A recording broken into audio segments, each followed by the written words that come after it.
প্রথমবারের মতো জুটি বেঁধে পর্দা মাতাতে আসছেন শরীফুল রাজ ও আসনা হাবিব ভাবনা। এরই মধ্যে ভিন্ন ভিন্ন গল্প আর চরিত্রে অভিনয় করে নিজের দক্ষতা প্রমাণ করেছেন শরীফুল রাজ। অন্যদিকে অভিনয় গুণে অনন্য আসনা হাবিব ভাবনাও অভিনয়ের পাশাপাশি চিত্রাঙ্কন ও নাচেও বেশ পারদর্শী। গত 21 আগস্ট আলতাবানু জ্যোৎস্না দেখেনি নামের একটি সিনেমায় চুক্তিবদ্ধ হয়েছেন ভাবনা। গণমাধ্যমে খবরটি নিশ্চিত করেছেন অভিনেত্রী নিজেই। আর এই সিনেমার মধ্য দিয়ে নতুন জুটি পেতে যাচ্ছে ঢালিউড ইন্ডাস্ট্রি। সিনেমাটি নির্মাণ করবেন হিমু আকরাম।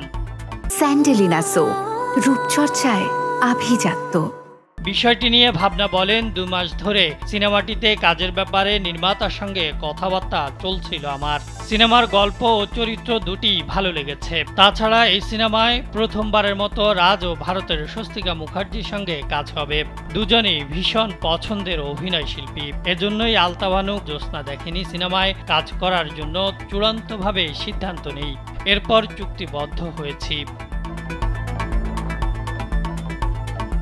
জানা গেছে সিনেমায় একজন সংগ্রামী নারীর চরিত্রে অভিনয় করবেন এই অভিনেত্রী, যার নাম জুলেখা। এই প্রসঙ্গে ভাবনা বলেন, সাধারণত আমি যে ধরনের গল্প ও চরিত্র পছন্দ করি এই সিনেমায় সে ছাপ আছে।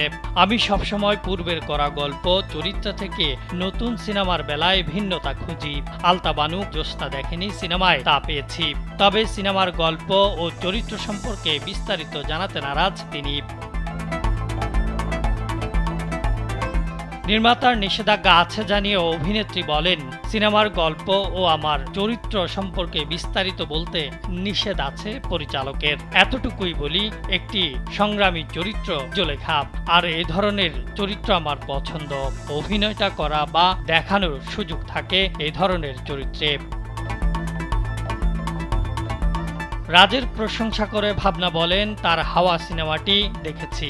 রাজের অভিনয় ভীষণ ভালো লেগেছে। আমার সঙ্গে রাজের ওভাবে জানাশোনা নেই, কিন্তু রাজের অভিনয় দেখলে বোঝা যায় তার মধ্যে কাজের ব্যাপারে আন্তরিকতা আছে, অভিনয়ের ক্ষুধা রয়েছে তার। তাছাড়া রাজের সিনেমা সিলেকশন বেশ ভালো, যা আমার কাজের ভাবনার সঙ্গে তার ভাবনাটা অনেকটাই মিলে যায়। আরেকটি ব্যাপার হলো সামাজিক যোগাযোগ মাধ্যমে তাকে সেভাবে পাওয়া যায় না।